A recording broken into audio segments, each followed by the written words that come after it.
सब गोटे के प्रणाम करे छी। हम भावना मिश्रा एखन happy for U page per live छी। हमर संग अरुण लाल दास जी छथिन, तिनकर हम बहुत बहुत स्वागत करे छियै। बहुत पैघ रचनाकार छथिन, हिनकर जे छै से बहुत सारा रचना हम पढ़लहुँ हँ, बहुत ही नीक लगैया। तऽ अहाँके बहुत बहुत स्वागत अछि हैप्पी फॉर यू पेज पर। बहुत बहुत धन्यवाद। अहाँ हम आभार प्रकट करै छी हमरा अहाँ ई समय देल मिथिला मैथिल के लेल। ई बहुत बड़का जे छै से हमरा लेल सौभाग्य अछि जे अहाँ अपना हैप्पी फॉर यू पर में हमरा समय देलहुँ हेँ और हमर रचनासँ अहाँ सब अवगत हैब। हमरा उम्मीद अछि मिथिला मैथिली के लेल जे किछु हम सेवा कऽ रहल छी से दर्शक सब समझता बुझता और हमरा आशीष वचन देता। हाँ, हम सबसे आग्रह करबै, हमरा सबके संग जे सब जुड़ल छथिन हुनका सबसे हम आग्रह करबै कि जल्दी जल्दी से ई लाइव के शेयर कऽ दियौ, जैसे बेसी से बेसी लोग के लाइव से जुड़थिन। और हमर सबके जे गपशप छै साथ साथ अरुण जी के बहुत सारा रचना हमरा सबके सुनै ला आइ भेटत, तऽ ओकरो बहुत ज्यादा जे छै से हमरा खुशी भऽ रहल अछि। तऽ हमहूँ शेयर कऽ दै छियै आर अहूँ सबसे आग्रह कि बेसी से बेसी शेयर करियौ। तऽ सबसे पहिलुक जे हमर प्रश्न अछि अहाँके लेल कि अहाँके जे छै कनिटा अपना बारे में बताबितियै कि केना अहाँके स्टार्टिंग भेलै, कतऽ जन्म भेलै, केना पढ़ाई लिखाई भेलै, तऽ कनि अपना बारे में हमरा सबके जानकारी देतियै। हम बहुत ही साधारण परिवार में हमर जन्म भेल। ढंगा जी हरिपुर फुवारी टोला और भेल कलुआही, जे मधुबनी जी से 14 किलोमीटर तरफ छै। जी और हमरा गाम जे बहुत ही पढ़ल लिखल लोग, पढ़ल लिखल मतलब हर दृष्टिकोण से, साहित्यिक दृष्टिकोण से भी बहुत ही उच्च उच्च पद पर में सब आदमी छथि। पहले से डॉक्टर जी जयमंत मिश्रा भाई हमरे गांव जी के छथि। जी डॉक्टर भवानंद झा जी और डॉक्टर कांत जे हमर मने साहित्यिक गुरु भी रहल छथि, डॉक्टर उमाकांत झा प्रोफेसर जी छलथि है जी दरभंगा में जी महारानी लक्ष्मीश्वरी कॉलेज में। जी तो बचपन में हमरा तो बहुत सामान्य परिवार में जन्म भेल। और जी जब हम पढ़लहुँ तऽ चूँकि हमर पिताजी जे छै से शिक्षक छलाह, तऽ वाह पढ़ाई के प्रति हुनकर बहुत ही मने रहलनि कि जे हम कोनहुना हमसब पढ़ी, 4 भाई 5 भाई बहन में हम सबसे जेठ। जी तो ओकर बाद पढ़ाई लिखाई हम फर्स्ट डिवीजन रहलहुँ, फर्स्ट बचपन से फर्स्ट करते रहलहुँ क्लास में। वाह हमरा स्कॉलरशिप भेटल, जी नेशनल स्कॉलरशिप बिहार में हमर 23म स्थान रहे वाह मैट्रिकुलेशन में। वाह और साइंस से लऽ कऽ पढ़ल गेलहुँ तऽ, लेकिन ओकर बाद जे छै से अकस्मात से मने 65 के लड़ाई भऽ गेल, 62 के लड़ाई भऽ गेलै, 71 के लड़ाई भऽ गेलै चाइना में, सॉरी पाकिस्तान संगे। तो ओहि सब के कारण से पिताजी के नौकरी स्थायी नहीं रहन लोहा हाई स्कूल में। तो अच्छा तखन तक नहीं रहन, शिक्षक सबके बड्ड कम दरमाहा रहे। ओहि समय में 150 रुपया मात्र दरमाहा रहे। और हमरा सबके जे छै से परिवार बहुत गदाल परिवार रहे, जमीन जाल से किछु उपजा बाड़ी तहन नहीं होइत रहे, बहुत आर्थिक विपन्नता में मने भरि पेट खाइत रहियै सब। अच्छा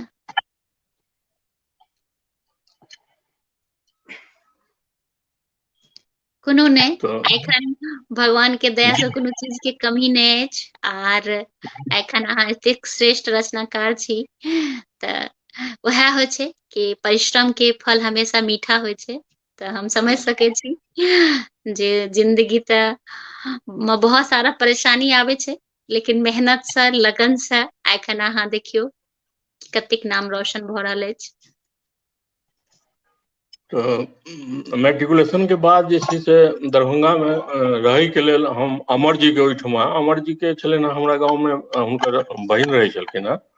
हम्म तो ओ बराबर अबैत रहै छलखिन हमरा दुधिया में। मैट्रिक पास केलहुँ तऽ ओ हमरा कहलनि जे बौआ हम्म अहाँ एहिठाम डेरा पर आबि जाउ, एकटा रूम हम विद्यार्थी के दै छियै। और हम्म ओहि बहुत मामूली किराया लै छलखिन तखन तऽ 20 रुपया 25 रुपया किराया विद्यार्थी के अच्छा एकटा लगै छै। हम्म तऽ अभिभावक ओ बहुत बड़का हमरा लेल भेलथि, वाह साहित्यिक क्षेत्र में भी और सब तरह से गार्जियन के रूप में। हमर पिताजी के सेहो रहनि कि दरभंगा जता पढ़ता तो गाम सब बेसी नहीं निकल रहा है, एकटा अभिभावक संपर्क छलै है, अबै छलखिन, तो उनको इच्छा जे सज्जन विद्यार्थी हमरा डेरा में रहे, तो वही ठमा से 71 में हम मैट्रिकुलेशन केलहुँ, तो उनके डेरा पर जाकर रह लगलहुँ, 2 साल रहलहुँ। वही के अवधि में से साहित्यिक बैसार सब होइत गेलै, ओहिठमा अबै छलखिन मिहिर जी, चंद्रभानु जी, प्रवासी साहित्यालंकार, और किरण जी, मधुप जी, कते बेर भेंट भेल हुनका से। हुनका डेरा में रवि दिन के मधुबनी अतः मास के 1 दिन 2 दिन तो निश्चित रूप से कोई न कोई श्रेष्ठ जन सब अबित रहे छलखिन है, और साहित्यिक के जमै छलियै हुनका एहिठमा। कवि संघ पी, हाँ, ई सब अबित रहे छलखिन हमेशा, खास कर प्रवासी साहित्य सब बराबर अबै छथिन, चूँकि प्रवासी जी के जे बालक छलखिन से सेहो छलखिन ओहि डेरा में, हमरे गोष्ठी सब जमल रहलै, तो हमरा साहित्य से बहुत लगाव रहे, मिथिला में पढ़ैत रही पहिलो बचपनो में मंगा के, या कतौ जतऽ भेट गेल तो आ लिखबो करैत रही। तो ओहि समय में जे कहानी सब छोट छोट लिखैत रही, तो वो की होइत रहे, नेना भुटका चौपाई जे निकलैत रहे, तै में हमर छपि जाइत रहे, 5टा 10टा वही में छपल। ओकर बाद हम पढ़ैत गेलहुँ, आगू लिखैत गेलहुँ। सत्संग हमरा जे छै से ओही ठमा माने पड़ल, आ अमर जी के हम अपन छोट छोट कविता कहानी ओहि समय में 71-72 के बात कहै छी, लिख के दिखाबै छलियनि, बहुत खुश होइ छलै हमरा से, कहै छै अरुण जी अहाँ लिखल करू। ओइ टाइम के कोनो कविता या कोनो एना टाइप के याद अछि अहाँ के जे हमरा सबके एखन अहाँ सुना सकी? ओकर बाद चलि गेलियै ना, तो सबटा हम रखने रहिए बड़ा सिलसिलेवार से, लेकिन 19-20 ठम जे हमर ट्रांसफर भेलै पूरा बिहार में, रांची से लऽ कऽ साहेबगंज, भागलपुर, देवघर और पटना, माने डिफरेंट जगह में जे होइत गेलै, ओ सब जे फाइले जे छै से माने एकदम धुंधला पड़ि गेलै, एकदम खराब भऽ कऽ सड़ि गेलै तरह से, बुझियौ तऽ ओ सब रहि नहीं पेलै कोनो ओहि समय के जे रचना रहै से। बहुत जोगा के रखलियै 10 साल, लेकिन आब तो माने 30-40 साल भ गेलै, ओ रहैत रहैत ओ फेका गेलै। ओकर बाद फिर हम जहन रिटायर केलियै, तब फिर कहलियै आब बैस के की करब, तऽ लिखनाइ शुरू केलियै हम। तो सही में हमरा जे छै से भोर में जे उठै छलियै, तऽ देखै छलियै कि उदयचंद झा विनोद सब दिन एकटा कविता पोस्ट करै छलखिन हैं, ओहिसँ हम बहुत प्रेरित कहलियै कि माने लिखै छथिन तऽ हमहूँ जे छै से लिख सकै छी। लिखनाइ पढ़नाइ शुरू केलिए, यात्री जी किताब सब बहुत मंगा कऽ, जे हमरा लग में पहिनो से रहे, हरिमोहन झा के किताब सब रहे, प्रणम देवता, कटरका के तरंग, एक दूटा और उपन्यास सब बहुत सारा सब रहे, ओकरा फिर हम कलेक्ट केलहुँ, ओकरा पढ़नाइ शुरू केलहुँ। पढ़ि कऽ फिर जे छै से अमरो जी के किताब रहे गुदगुदी हमरा लग में, तो ओहो पढ़लहुँ, और बहुत सारा हम चाहब कि एकटा कोनो भी रचना हमरा अहाँ से सुनेतौ, तकर बाद अपन सबके गप के आगां बढ़ेतियै। हम जे लिखनाइ शुरू केलियै, तो सबसे पहिले जे छै जे हम अपन किताब, सबसे पहिला कविता हमर एतै से स्टार्ट भेलैया, कनी बाजि दियौ। जी, अच्छा। ई कविता वर्चुअली से हमर जहन दुरागमन भेलै, तो ई कविता जे हुनका कहऽ चाहैत रहियै। अच्छा। तो से बहुत छोट छै, तो वही दिन के दिमाग में जे रहे, ओकरे हम 4 लाइन में जे लिखलियै से हम अहाँके सुना रहल छी। जी जी बिल्कुल। शीर्षक छै कनी बाजि दियौ। जी। हे प्रिय कनी बाजि दियौ, कतेक भाव छी अहाँ मन में नुकौने, खंजन नयन गुलाबी ई चितवन, उठे लहर मारे हिलकोर मन में। हे प्रिय कनी बाजि दियौ, कतेक भाव छी अहाँ मन में नुकौने, खंजन नयन गुलाबी ई चितवन, उठे लहर मारे हिलकोर मन में, बहैत जा रहल जनु सरिता शराबी, अधरक हंसी मृदु गुलाबक कली हो, अधरक हंसी मृदु गुलाबक कली हो, हमरा मुताबिक कनी साइज लियो, हे प्रिय कनी बाजि दियो। तो यह इतने छोट सन कविता, यह बहुत एते सम स्टार्ट जी, बहुत जैसे से बढ़िया पहिल कविता थी और जी हिनका हम सुने रहे पहिल कविता अपन पत्नी के, तो एते से स्टार्टिंग जी जी एकरा जी हम पूरक रूप में जी जैसे से फिर लिखलिए आगू एकरा सेहो जी जी हम चाही त अहाँके हम 2 मिनट एकरो सुना दी। बिल्कुल बिल्कुल बिल्कुल सुनाबिए, स्वागत।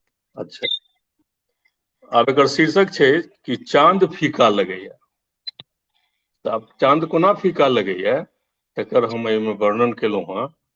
हम्म अहाँके देखै छी तऽ चांद फीका लगैया, अहाँके देखै छी तऽ चांद फीका लगैया, टूटैया भरम फेर, टूटैया भरम फेर चांद सरीखा लगैया, अहाँके देखै छी तऽ चांद फीका लगैया। वाह अहाँके देखै छी तऽ चांद फीका लगैया, टूटैया भरम फेर चांद सरीखा लगैया, कहिया भरम ई हमर टूट जायत, देखब हम भरि नैन हिया जुड़ायत, कहिया भरम ई हमर टूट जायत, देखब हम भरि नैन हिया जुड़ायत, कहू की अहाँके, कहू की अहाँके देखलहुँ जे कहियो झकझक सन देह अहाँके शीशा लगैया, वाह कहू की अहाँके देखलहुँ जे कहियो झकझक सन देह अहाँके शीशा लगैया, मधुर बोल मुस्की कनी बाजि दियौ, हे प्रिय अहाँ बिन सब फीका लगैया। वाह मधुर बोल मुस्की कनी बाजि दियौ, हे प्रिय अहाँ बिन सब फीका लगैया, होइया सेहनता, होइया सेहनता, हाथ में हाथ लऽ कऽ मधुर यामिनी में अहाँके घुमैतहुँ, रोकैत ने टोकैत क्यों हमरा कनिको, भुज पास में बान्हि गंगा नहैतहुँ। वाह होइया सेहनता, हाथ में हाथ लऽ कऽ मधुर यामिनी में अहाँके घुमैतहुँ, रोकैत ने टोकैत क्यों हमरा कनिको, भुज पास में बान्हि गंगा नहैतहुँ। वाह आब तो समाज के तो बुझे छियै कि भुज पास में बान्हि गंगा नहैतहुँ, तो होइया सेहनता, हाथ में हाथ लऽ कऽ मधुर यामिनी में अहाँके घुमैतहुँ, रोकैत ने टोकैत क्यों हमरा कनिको, भुज पास में बान्हि गंगा नहैतहुँ, स्वप्निल ई दुनिया, स्वप्निल ई दुनिया बहुत लेखा जोखा, टूटि गेल सपना सरीखा लगैया, अहाँके देखै छी तऽ चांद फीका लगैया। वाह जी बहुत ही बढ़िया, बहुत ही बढ़िया। जी तऽ अहाँ इंटरमीडिएट तक के तऽ बतेलहुँ कि ओतऽ से अहाँके भेल पढ़ाई, तकर बाद के एतऽ से स्टार्ट करल जाओ।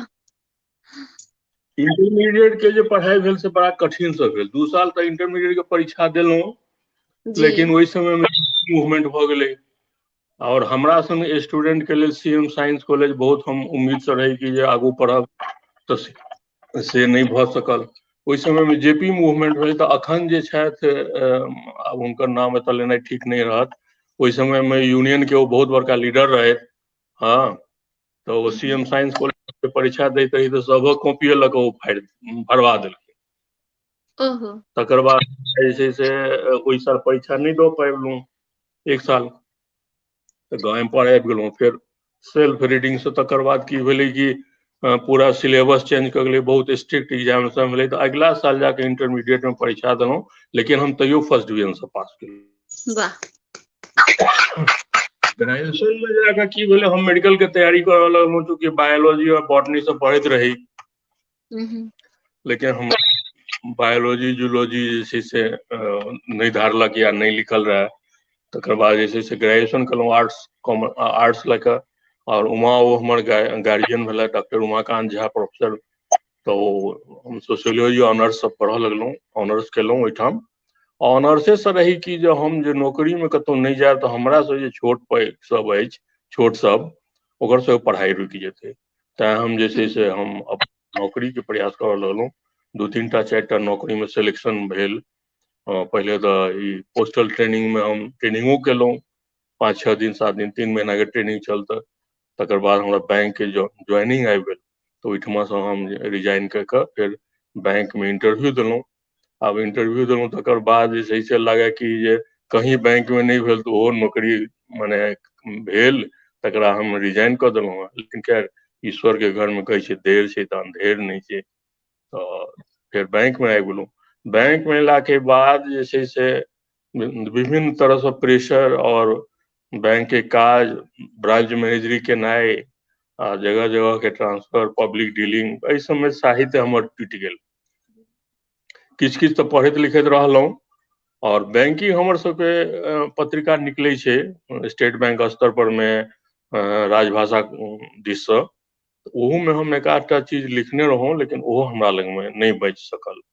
19-20 ठाम जे ट्रांसफर भेल तऽ ओहो ओकरा हम बचा के नहीं राखि सकलहुँ।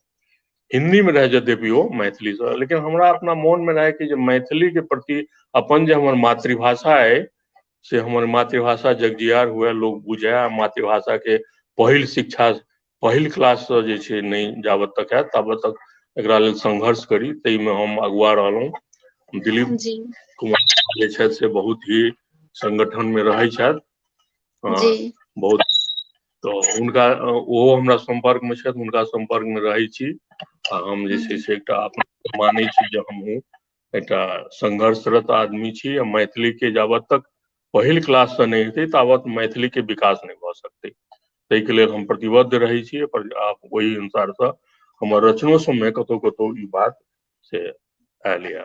आ वस्तुतः हमरा प्रेम गीत और प्रेम पर में हमर कविता जे श्रृंगारिक हमरा बेसी मोन लगैया, हम ओहि तद्जन जे हम लिखबो करै छी, बहुत लिखनहो छी।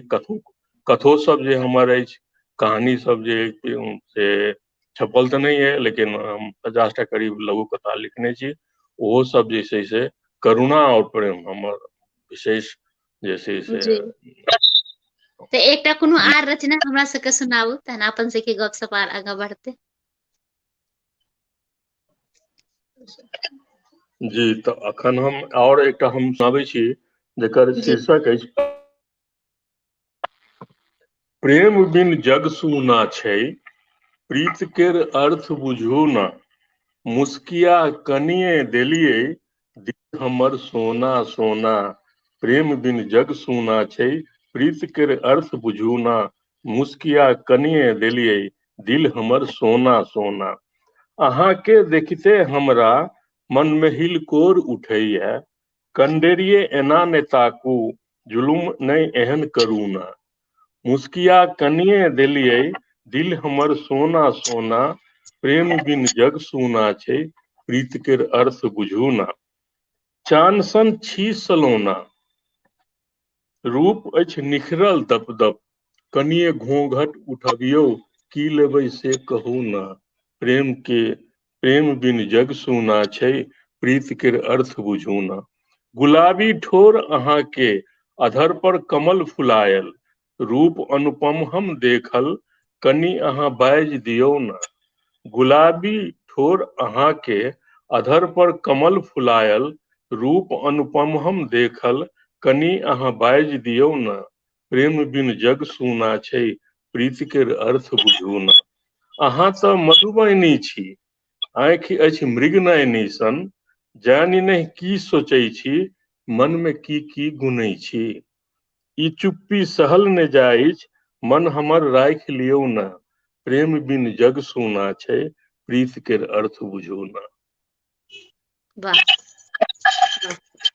बहुत ही जते गोटा जुड़ल छी हमर सबके लाइव से सबके बहुत बहुत हम धन्यवाद दै छी, दिल से हम आभार व्यक्त करै छी। निशा झा दीदी बहुत देर से जुड़ल छथिन और प्रणाम लिख रहल छथिन, बहुत बहुत धन्यवाद दीदी, हमरा सबके एतेक अहाँ सपोर्ट कऽ रहल छी।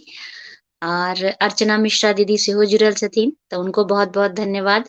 पिंकी कुमारी झा बहुत बहुत धन्यवाद। तरुणी टाइम्स अरुण कुमार कर्ण जी, अहूँके बहुत बहुत धन्यवाद।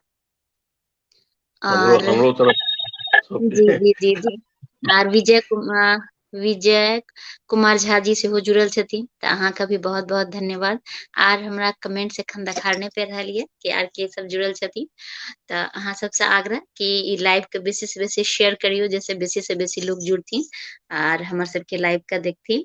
हम यह कहब जे कि एखन बहुत जैसे अरुण कुमार झा जी जुड़ल छथिन और इनकर रचना हम सब सुनि रहल छी, तो इनका दिल से हम आभार व्यक्त करे छी कि एखन हैप्पी फॉर यू में लाइव एलखिन हैं और इनकर बहुत सारा पत्र पत्रिका में जे छे से इनकर जैसे रचना छपल छे और इनकर एकटा काव्य संग्रह भी आयल छे, जेना होइत हो भोर। यह ऐसने काव्य संग्रह के नाम जेना होइत हो भोर। त जेना होइत हो भोर के अहाँ के पास पोथी उपलब्ध छे एखन? जी जी जी हमरा लग उपलब्ध है। देखायल जाओ, हमरा सबके पोथी देखल जाओ। यह छै हमर जेना होइत हो भोर। जी जी जी जी तो बहुत बहुत अहाँ के धन्यवाद। त एमे से कोनो जे छे से हमरा सबके रचना सुनाबतियै? एहिमे से रचना हम अहाँके सुनै छी जे कि घर बाहर में निकललो छै। हाँ जी वह रचना बहुत पहले निकलल छलै घर बाहर पत्रिका में। जी राधा बनू ने कनी, हमरा कृष्ण प्रेम से कनी ज्यादे छै। हम पहले कहलहुँ कि हमरा प्रेम पर में कविता ज्यादे नीक लगैया लिखऽ में, और जे जी छै से हम सुनाबै छी। एकर शीर्षक छै राधा बनू ने कनी। हमर हिय में उतर देखू ने कनी, हमर हिय में उतर देखू ने कनी, उसठ जिंदगी में रंग टीप भरू ने कनी। हमर हिय में उतर देखू ने कनी, उसठ जिंदगी में रंग टिप भरू ने कनी। ई जिंदगी घबाह भेल अनोने रहल, ई जिंदगी घबाह भेल अनोने रहल, मीठ बांसुरी के धुन पर सजूने कनी। हमर हिय में उतर देखू ने कनी। कतेक बेर नाम लिखने रही रेत पर, कतेक बेर नाम लिखने रही रेत पर, किया धोखरि धोखरि गेल से कहू ने कनी। कतेक बेर पर किया धोखरि धोखरि गेल से कहू ने कनी। पत्र लिख लिख कतेको पठौने होयब, पत्र लिख लिख कतेको पठौने होयब, ढाई आखर में सर्वस पढ़ू ने कनी। हमर हिय में उतर देखू ने कनी, उसठ जिंदगी में रंग टिप भरू ने कनी। प्रेम संबल और शाश्वत निराकार अछि। अंतिम बंद। प्रेम संबल और शाश्वत निराकार अछि, एकर आकार हिय में धरू ने कनी। हम कान्हा बनब ता जन्म भरिक लेल, हम कान्हा बनब ता जन्म भरिक लेल, एक बेर हमरा संग राधा बनू ने कनी। वाह,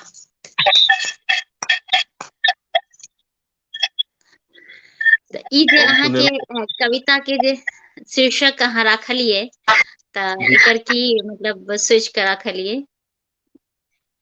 केना अहाँ के भेल कि एकर शीर्षक?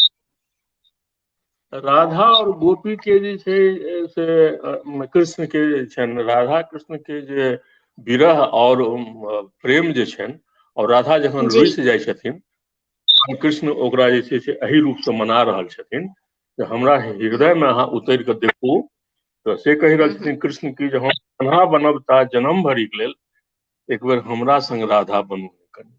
हम कहि रहलियै जे एहि रूप से जे छै प्रेम के जे प्राप्ति होइ छै, प्रेम के असली जे प्रेम छै, प्रगाढ़ता जे छै ओकरा में जे कखनो रुसा फुल्ली होइ छै, कखनो जे छै से राधा जखन की रुसि जाइ छथिन तऽ कृष्ण ओकरा केना मनाबै छथिन, तही के सोचि कऽ ई कविता हम लिखलियै। जी जी जी जी जी हम अहाँ से जे प्रश्न पुछलहुँ ओ प्रश्न ई रहा कि जेना होइत हो भोर, ई जे अहाँ ई पोथी के जे नाम राखलिए से की मतलब अहाँ के मन में केना केना विचार आयल कि पोथी के नाम ई राखी, से हम अहाँ से पुछलहुँ। जेना होइत हो भोर वस्तुतः जे छै से माने एकटा गरीब आदमी के जिंदगी में, या एकटा गरीब जे मजदूर छै, आ जखन या कोनो आदमी के जखन कि बहुत ही कष्ट में ओकर जिंदगी रहे छै, तो से जखन ओकरा कहै छै कि नहीं जे दुख से आइ आसान भ गेलै, तो से जखन दुख से ककरो जे छुटकारा भेटै छै, 16 आना में से 2 आना 4 आना, तो से जखन ओकरा जे होइ छै तो मन में होइ छै कि हमरा जिंदगी में आब भोर भ गेल। तो सएह सोचि कऽ एकरा एना लिखलिए जे सुनील कुमार झा जी जुड़ गेलखिन हैं, लिख रहल छथिन बहुत सुंदर कार्यक्रम, सब रचना 101 अछि। तो धन्यवाद अहाँ के। और पंकज कुमार झा जी भी जुड़ गेलखिन हैं, दुनू गोटा के स्वागत करे छी, धन्यवाद। और सोनू राजा भाई भी जुड़ गेलखिन हैं, तो उनको भी हम बहुत बहुत धन्यवाद दै छियै। और निशा दीदी लिख रहल छथिन बहुत नीक, तो धन्यवाद दीदी।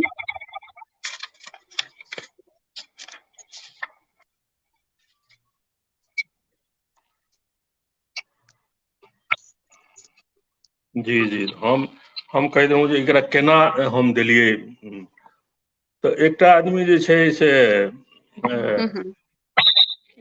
बहुत ही बीमार छै, आ ओकरा जे छै से बहुत परेशान छै। सामने में जे से माने मस्जिद से आवाज अबै छै, बगल में कीर्तन भ रहल छै, और ओकरा जे छै हार्ट के ऑपरेशन भेलैया।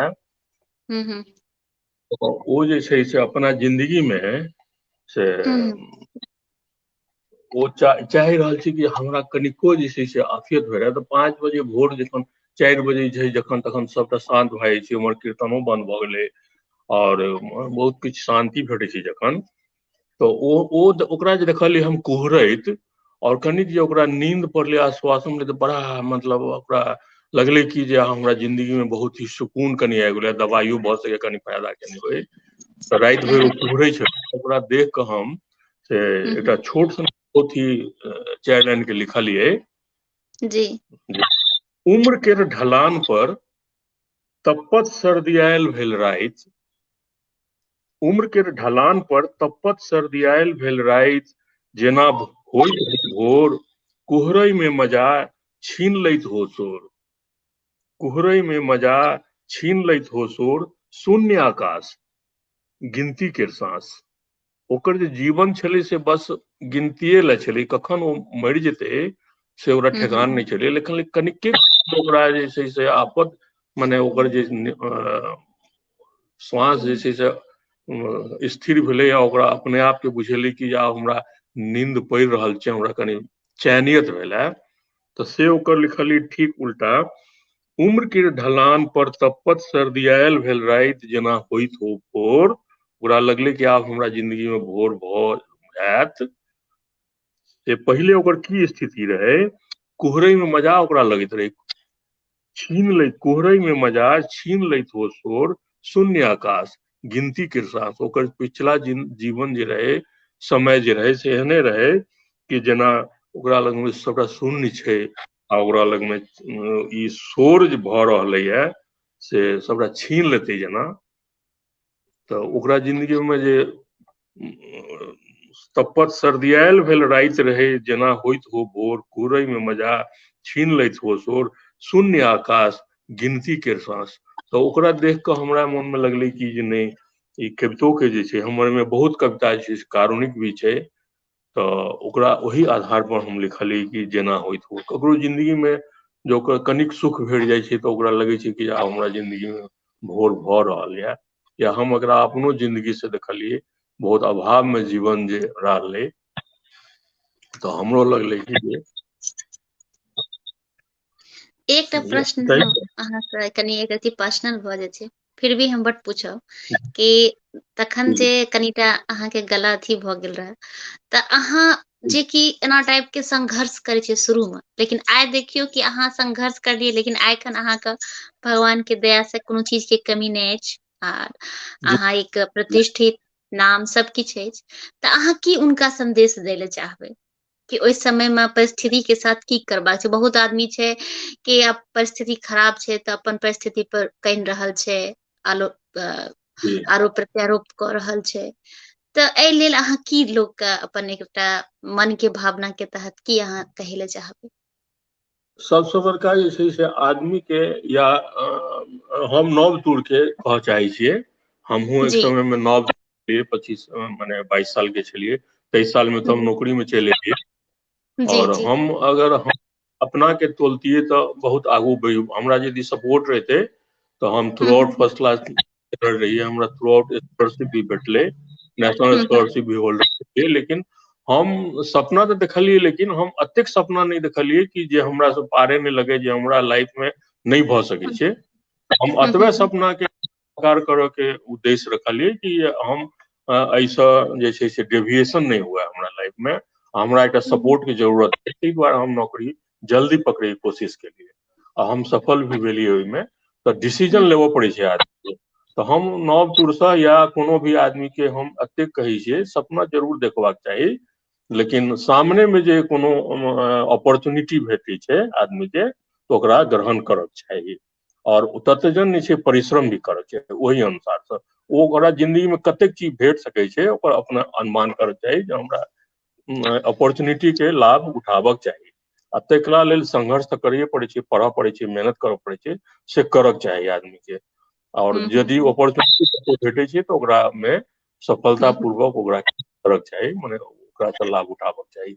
ई नहीं कि हमरा माने कतौ नौकरी भेट रहा है, क्लर्के वाला भेट रहा है या कोनो एनए वाला भेट रहा है, ई हम नहीं करब। आइ काल्हि बहुत विद्यार्थी सेहो हम देखे छियै जे हम पढ़ि लिख लेलहुँ हँ, हम एतेक पढ़ल छी तो हम ई नौकरी नहीं करब, हम ई नौकरी नहीं करब, हम एतऽ नहीं जायब, तो अल्टीमेटली जिंदगी में किछु हासिल नहीं होइ छै। तो डिसीजन लेवऽ पड़े छै।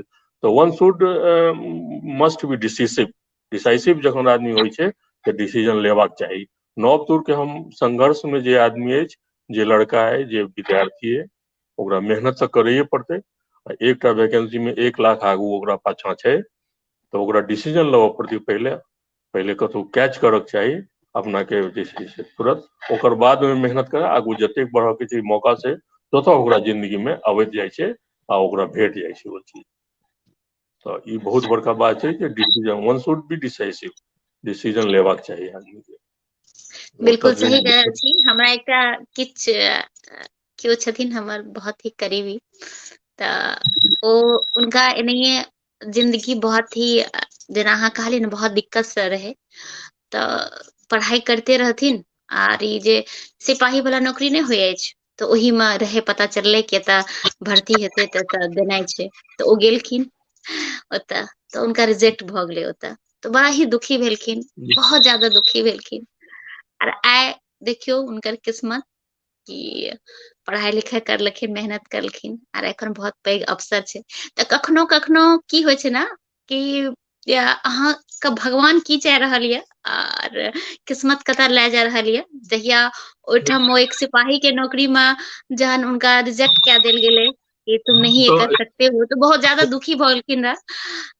बहुत ज्यादा मतलब भेलै कि जे आइ हमर जॉब छूटि गेल, पता नहीं की हेतै नहीं हेतै। आइ एखन देखियौ कि बहुत पैघ अफसर बनि गेलखिन। तऽ कभी कभी कखनो कखनो जे छै भगवान नीको करै छथिन। तऽ अहाँके जखन अहाँ जे कहलियै कि अहाँके शुरू में एकटा कोन चीज के ट्रेनिंग कहलियै कि 4 दिन के करलियै, तकर बाद बैंक में अहाँ आबि गेलियै, तऽ भगवान की इएह हेतै से जी ट्रेनिंग पोस्टल ट्रेनिंग ओ नीके नौकरी रहे, ओ में एसडीओ रैंक में हम रहितियै या आगू जा सकै छलियै, ओहो नीक नौकरी रहे। बट हमरा बैंक बढ़िया लगे, ओहि समय में बैंक के क्रेज रहे और बैंक में बढ़िया प्रमोशन होइ छलै, बढ़िया होइ छलै। नहीं तो एकटा बात हम अहाँके रोकऽ चाहब ओहिमे, कोई आदमी ग्रेजुएट केने छै और ग्रेजुएट बढ़िया डिवीजन से केने छै, बढ़िया नंबर छै, ओकरा लग में अपना कैपेबिलिटी छै, तो वो आदमी सिपाही के भर्ती में किया जेतै? ओकरा ओतेक तऽ विश्वास है जतेक हम पढ़लहुँ हँ से हमरा लेल, हमरा कोन हिसाब से घर के परिस्थिति कह सकै छी। हाँ से भऽ सकै छै, बट एक आदमी के ई तो सोचऽ पड़तै ने। हम यदि हम एमए पास छी और हम पीएचडी केने छी, तो हम एतऽ कतऽ हम क्या करब सेहो सोचऽ पड़तै। वएह तखन ने कभी कभी लोग के होइ छै ने कि किछु एहन परिस्थिति भऽ जाइ छै कि लोग सोचे कि नहीं, पहिने अहाँ कहलियै ना कि अहाँ ई सोचलियै कि जे हम अगर नहीं जॉब करबै तऽ हमर भाय बहिन या हमर जे परिवार छै ओकर की हेतै, तो वएह किछु कभी कभार लोग के भऽ जाइ छै। तो ई में कभी कभी गलत डिसीजन भऽ जाइ छै, लेकिन भगवान ऊपर वाला देखे छै कि मेहनत कऽ रहल छै तऽ एकरा कनी सपोर्ट करी, तऽ वएह होइ छै। यदि ओकरा में लगन छै, ओकरा में यदि मेरिट छै, तो वो नौकरी छोड़ के फेर दोसर नौकरी भऽ सकै छै, एहन बात नहीं। हाँ से तो छै, बहुत सारा ऑप्शन छै। तऽ हम चाहब कि जे एहिठाम बीच में अपन सबके बड़ा ही इमोशनल गप भऽ गेलै, तऽ किछु रचना अहाँ अपन सुनैबतियै।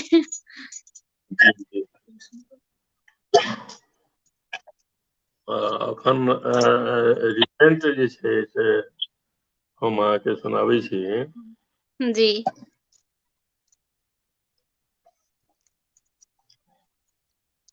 अखन एकदम रिसेंट वाला है।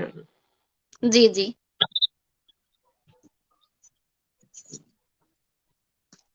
मतलब हम टाइटल दिलिए है टकटकी। अच्छा अच्छा तो इहो जे छै एकटा प्रेमे पर में लिखल छै और जी भरोसा कृष्ण और राधा के जे छै छेड़छाड़ या कहियो रूसाफुल्ली या कहियो मने हुनकर प्रेम प्रसंग पर में ही आधारित क के जस्ट जी लिखलिए अखन। तो जी हम एकदम सेंट रचना सुनाबी छी अहाँके। जी जी जी एकर शीर्षक है टकटकी।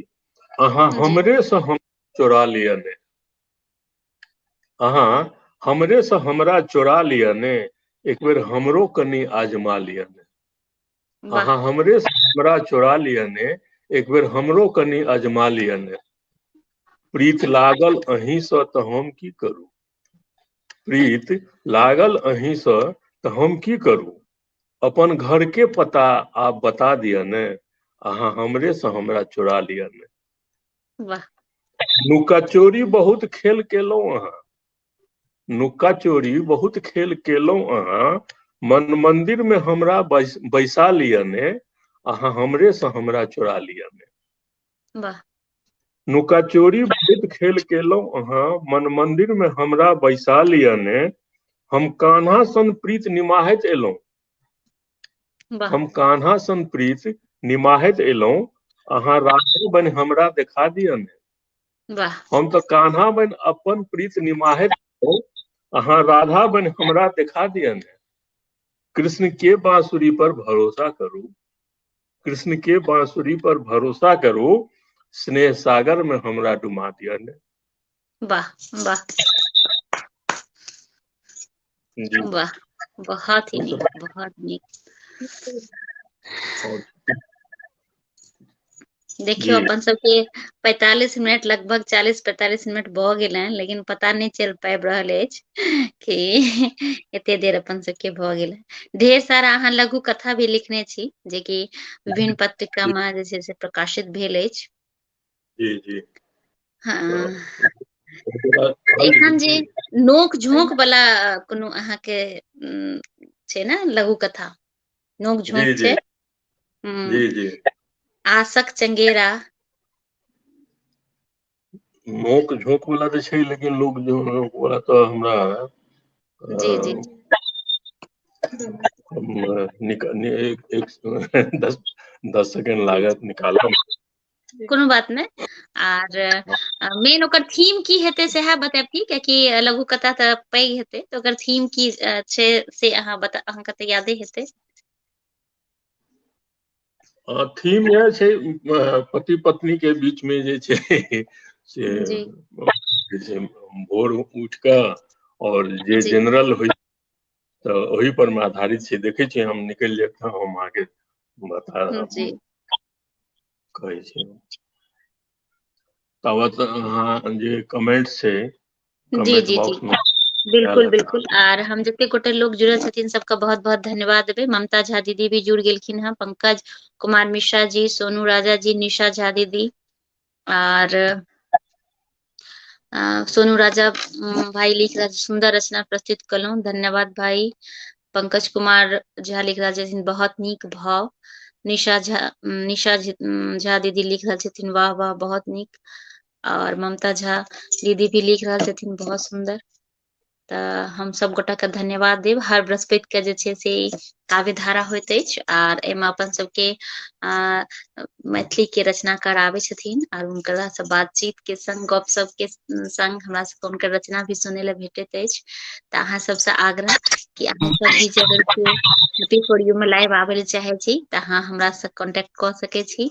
आर जे छै से हैप्पी फॉर यू के कोनो भी मेंबर से अहाँ गप कए कऽ अहाँ आबू लाइव, हम अहाँके स्वागत करै छी। हम चाहे छी जे अपन सबके जतेक भी लोग छथि सब आबैत आर जे छै से हमरा सबके सपोर्ट भेटय, अहाँके इएह हमर आग्रह अछि। त निशा दीदी लिख रहल छथिन कि बहुत बहुत धन्यवाद, अहाँ दुनू गोटे के धन्यवाद दीदी। हम तखन से बहुत ज्यादा हमरा सबके सपोर्ट कर रहल छी और अपन कमेंट से बहुत ज्यादा जे छै से हमरा सबके प्रोत्साहन दऽ रहल छी, ताहि लेल अहाँके दिल से आभार दै छी। और एखन अरुण जी हमर सबके संग लाइव से जुड़ल छथिन और एहियो लेल अहाँके बहुत बहुत धन्यवाद कि अहाँ जे छै से एखन लाइव एलहुँ हँ और अपन कविता अहाँ हमरा सबके सुना रहल छी, गपशप नीक भऽ रहल अछि। और ई बैंक में रहथिन और बहुत ही भावुक हम सब भऽ गेलहुँ रहे गपशप करे के क्रम में। आ पूनम झा भी जुड़ल छथिन, लिख रहल छथिन बहुत ही सुंदर। त अहूँके हम दिल से आभार दै छी कि अहाँ हमर सबके लाइव से जुड़ल छी। त जेना अहाँ हैप्पी फॉर यू से जुड़लहुँ हँ त अहाँके हैप्पी फॉर यू केहन लागि रहल अछि? कोनो अहाँके अगर सलाह या किछु अहाँ कहै ले चाही त अहाँ बता सकै छी। सुनि सकलहुँ, जुड़ल तऽ छियै, लेकिन अक्सर हम सुनैत रहै छी, बड़ा नीक लागि रहल है। अहाँ जे मने साधारण से साधारण हमरा सनके लोकके अखर कट्टूके जे छै से मौका देलहुँ, ताहिके लेल तऽ बहुत बहुत आभार अहाँके। एहिमे तऽ बहुत बड़का बड़का साहित्यकार सब मने जुड़ै छथिन, हमसभ तऽ छोट किछु समय के नहि एकटा अहाँके रचना सब सुनि के हमरो मन ने देखे छियै अथी भऽ गेल, बहुत ही नीक अहाँके रचना अछि। आर एहिमे हम एकटा प्रेम कथा पर में और स्त्री के कोनो लड़की के जे लोक प्रेम में कतौ उलझि जाइए या ककरो से प्रेम भऽ जाइ छै, कोनो लड़का या लड़की के, तो ओ मने स्त्री के ओकर जे छै लड़की के की जवाब होइ छै आ से केना जी अखन समय में केना जवाब हेबाक चाही, कतेक जी अपने आप के दृढ़ता के संग ओ पेश करै छै। तऽ जी लघु प्रेम कथा जे छै से हम बहुत छोट छै यद्यपि से हम अहाँके जी एखन भेट गेल, ओहिमे नोक झोंक वाला जे छै सेहो भेटत तऽ हम ओकरो तकै छी। कोनो बात नहि, ओकरे इएह सुना दियौ, कोनो दिक्कत नहि छै, इएह सुना दियौ। तऽ ओहो हम सुनायब। हम्म तऽ प्रेम में मौसमी छै एकटा लड़की, तऽ हम्म मौसमी जे छै से कहि रहल छै, मौसम ओकर लघु प्रेम कथा के शीर्षक जे छै से मौसमी पर में हम लिखने छियै, तो मौसमी छै।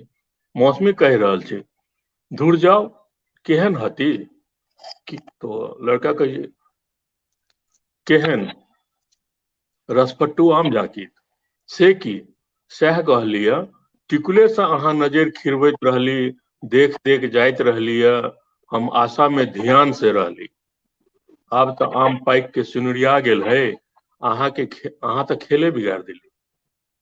मौसमी कहि रहल छै ऊपर से, धुर जाउ केहन हती केहन,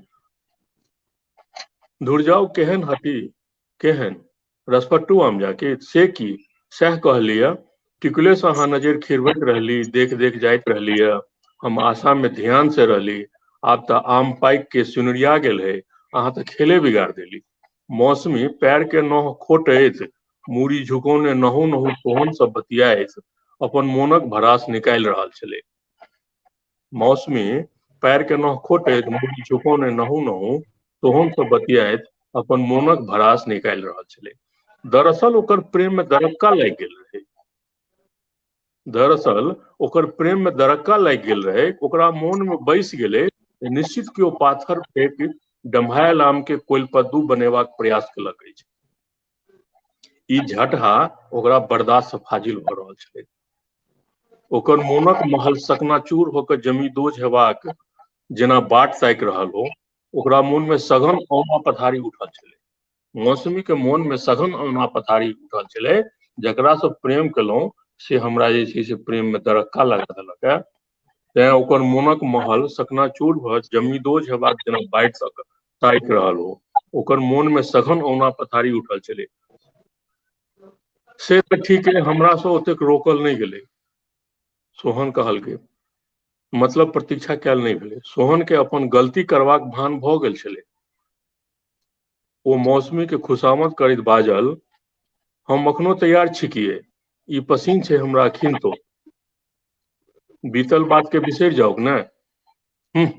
हमर हृदय काट के हारी जैसन नहीं है कि एक बेर दू बेर चढ़ सके, बुझली। ई दोसर ताक सके है तो हम नहीं, ई दोसर ताक सके है तो हम नहीं। किरण डूमि रहल छलै, साँझ सीता गेल रहै, राति और अन्हार दिस अग्रसर भऽ घनगर होइत जाइत छलै। चिड़ै सब अपन खोता में आपस बचाए चू चप्पर में लागि गेल छलै आ मौसमी घर मुहा होइत अपन डेग झटकि देने रहै। वाह, ये छोट सन के ई बहुत ही मने का कथा, लघु कथा। बहुत ही नीक, बहुत ही बढ़िया और बहुत ही नीक लागल। जे लड़कियों अपन डिसीजन ले छै कि हमरा ये धोखा देलक तो ई ताकि सकैया दोसर पार्टनर, तो हम किया नहीं ताकि सकै। सही तो बात, स्त्री बिल्कुल सही, जागरण के तक लेल मने ई कथा हमर बिल्कुल, लघु कथा। बहुत ही नीक। आर जे छै से अहाँके अपन अहाँके पोथी के लेल अहाँके हम बहुत बहुत शुभकामना देब। एनाहिए आर लघु कथा अहाँ कहलहुँ हँ 50टा भऽ गेल हँ, तऽ जल्दिए प्रकाशित हेतै, तऽ ओहो लेल अहाँके ढेर सारा शुभकामना, बधाई। जते अहाँ गोटा सब जरूर हेतै। जी जी जी जी जी। तऽ किछु हमरा सबके देखे वाला जे अहाँके श्रोता अछि, किछु हुनका अहाँ कहै लए चाहे छियै तऽ अहाँ कहि सकै छियै। श्रोता सबके एतबा कहबनि कि ये हुनकर सबक शुभेच्छे हमरा हमेशा जे छै से काम देलक यऽ और हमरा सबके मने प्रोत्साहित करैत रहैत। हम अहिना लिखैत रहिए, हुनका सबके शुभकामना हमरा संग रहे, हम जी इएह चाही। जी। तऽ एकटा आर कोनो अहाँ अपन हमरा रचना सुनाएब तो। कथा सुनाउ कि अहाँके कविता सुनाउ? कविता, हाँ कविता, कविता गजल वगैरह भी लिखे छियै अहाँ की? हाँ गजल भी हम लिखे छी। हाँ तऽ किछु गजल सुनाबू। गजल सुनाउ, एक मिनट हम जी। पंकज कुमार जी लिख रहल छथिन बहुत बढ़िया, पूनम झा लिख रहल छथिन बहुत सुंदर, और पूनम झा जी लिख रहल छथिन कि कलाकार कभी छोटा नहीं होते हैं। जय जय जय जय हो आपकी, बिल्कुल सही कह रहे हैं पूनम जी, बिल्कुल कलाकार छोट बिल्कुल कभी नहीं भऽ सकैया। जी जी किछु कहैत रहिए अहाँ। हम गजल सन के से तत्काल हमरा सामने में उपलब्ध भऽ गेल है, जी तो जी हम सुनाएब। सुना दै छी अहाँ। जी जी दिल घायल करू, हमर प्रेम के सब्जेक्ट छै, तो हम छोट सन के अहाँके कविता सुना दै छी जे गजल सन के लिखल छै। गजले में छै, एकरा गजल के सेहो मानल छै, लेकिन गजल वाला अखन भेट रहल है, तो हम खाली सुना दै छी। जी। दिल नहीं लगायल करू, प्रेम के हंसी ने ठट्ठा बुझू अहाँ, एना हमरा से दिल नहीं लगायल करू। प्रेम के हंसी ने ठट्ठा बुझू अहाँ, एना हमरा से दिल नहीं लगायल करू। कंडेरिये तकै छी तऽ ठहकैया मन, कंडेरिये जे तकै छी तऽ ठहकैया मन, नजर अपन एना जुन झुकायल करू। प्रेम के हंसी ने ठट्ठा बुझू अहाँ, एना हमरा से दिल नहीं लगायल करू। वाह।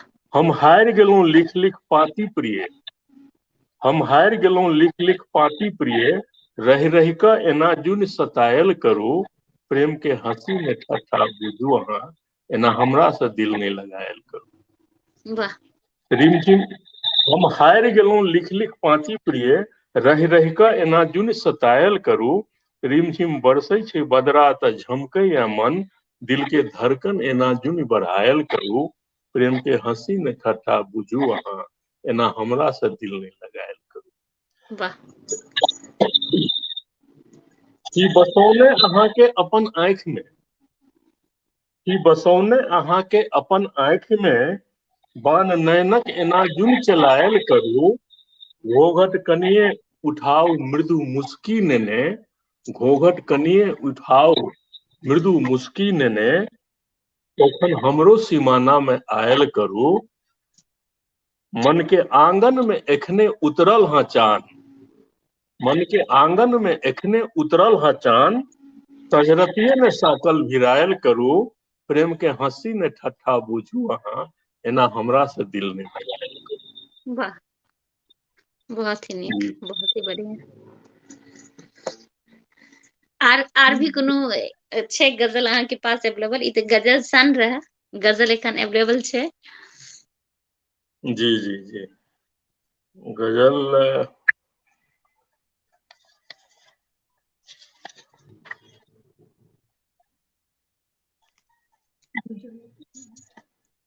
गजल सामने में तो नहीं है, अखन हम दोसर एकटा कविता सुना दी छी। जी जी जी, सुनाओ।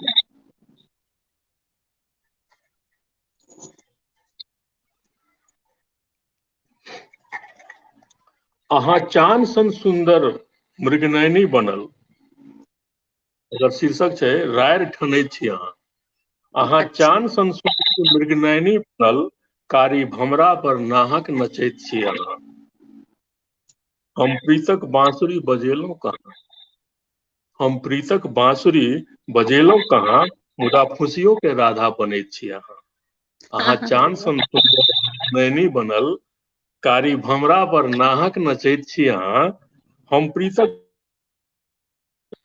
मुदा खुशियों के राधा बनै छी अहाँ।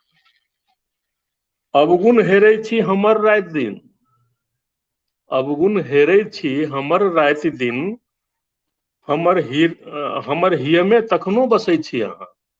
वाह। अवगुण हेरै छी हमर राति दिन, हमर हियमे तखनो बसैत छी अहाँ। राति की बिराति ने बिसरै छी हम, राति की बिराति ने बिसरै छी हम, मुदा हमरे से रायरियो ठनैत छी अहाँ। वाह। अहाँ चान सुंदर मृगनयनी बनल, कारी भंवरा पर नाहक नचैत छी अहाँ। हम प्रीतक बांसुरी बजेलहुं कहाँ, मुदा खुशियों के राधा बनै छी अहाँ। अवगुण हेरै छी हमर राति दिन, हमर हियमे तखनो बसैत छी अहाँ। राति की बिराति ने बिसरै छी हम, मुदा हमरे से रायरो ठनै छी अहाँ। प्रेम की जाने काजर कोठरी, प्रेम की जाने काजर कोठरी, मर्यादा में सदिखन रहै छी अहाँ। वाह। अहाँ चान सन सुंदर मृगनयनी बनल, कारी भमरा पर नाहक नचै छी अहाँ। वाह, बहुत सुंदर, बहुत ही नीक। आर कोनो रचना अहाँ सुनाबै ले चाहे छी, जे कि अहाँ पहिने से सोचने हुए कि हमरा सबके रचना सुनाएब?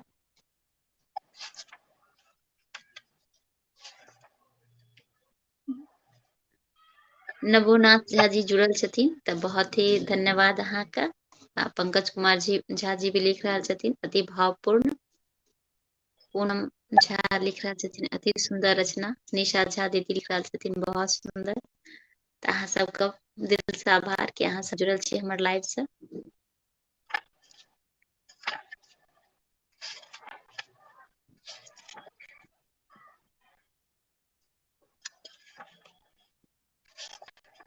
और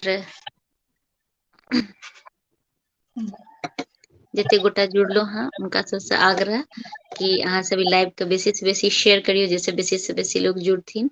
आर जे एखन देख रहल छी उनको बहुत बहुत धन्यवाद, जे बाद में भी देखब उनको भी बहुत बहुत धन्यवाद हम दऽ रहल छी।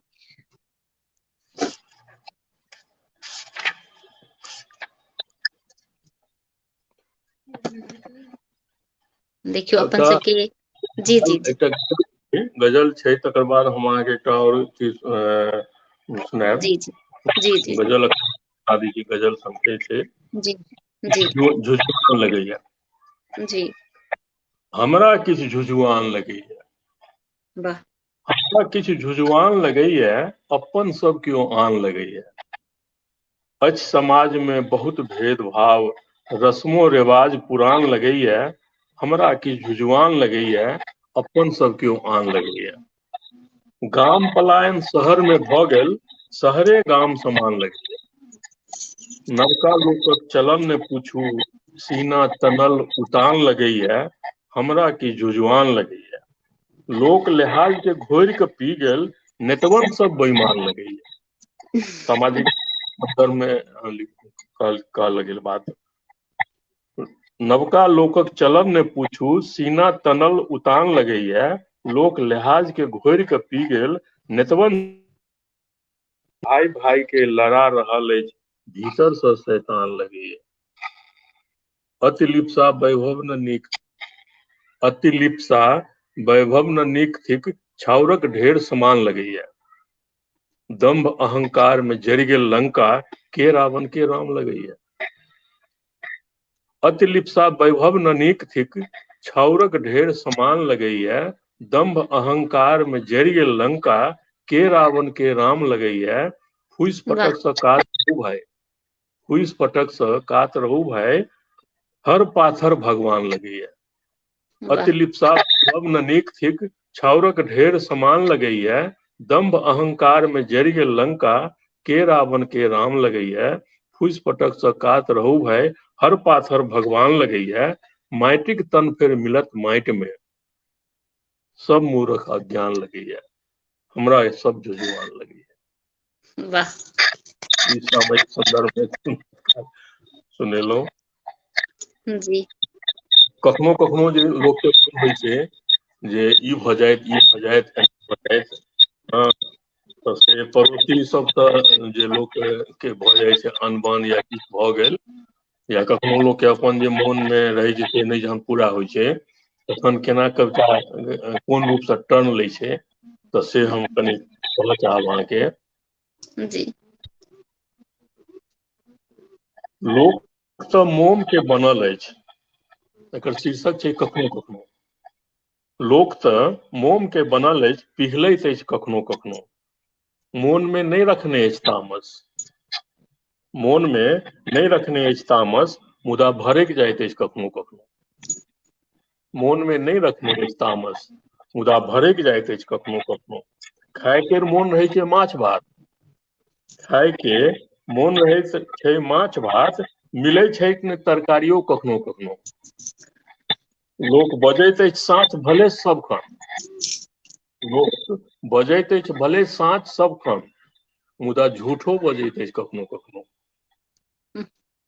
लोक बजैत अछि साँच भले सदखन, मुदा झूठो बजैत अछि कखनो कखनो।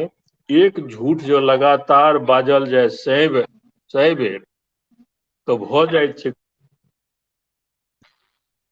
किरदानी तऽ ठीक ठाक रहै छै पड़ोसी के, किरदानी तऽ ठीक ठाक रहै छै पड़ोसी के, नादानियो कऽ जाइ छथि कखनो कखनो।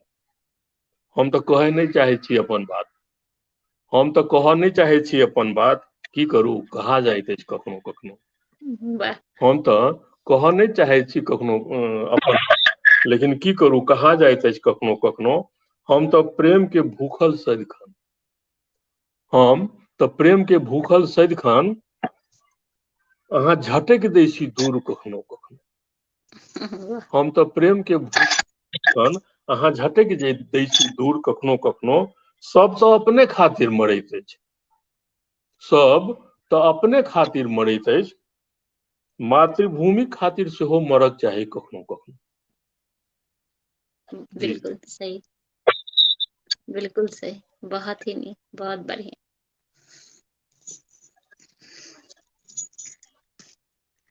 आर भी कोनो रचना अहाँ के एना अछि कि जे अहाँ हमरा सबके सुनाबे वाला रही? अच्छा, और सुना दै छी। हाँ एकटा कोनो रचना सुना दियौ, तऽ एकर बाद एकर संगे जे छै आइ के कार्यक्रम के समाप्त करब। आर बहुत ही नीक लागल अहाँके रचना सब सुनि कऽ, बहुत ही मन प्रसन्न भऽ गेल, एहि लेल अहाँके दिल से आभार हम दै छी। आर पंकज कुमार झा लिख रहल छथिन ई कविता के माध्यम से नीक संदेश देल, बिल्कुल सही कह रहल छियै।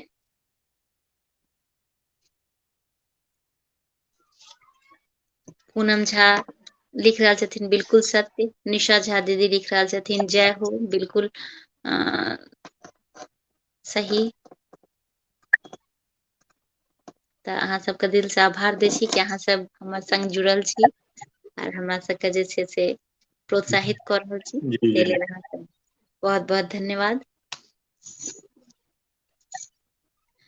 आर हमर सबके 1 घंटा टाइम लगभग भऽ गेल अछि, और बहुत ही नीक लागल कि एखन अरुण जी एलखिन हैं और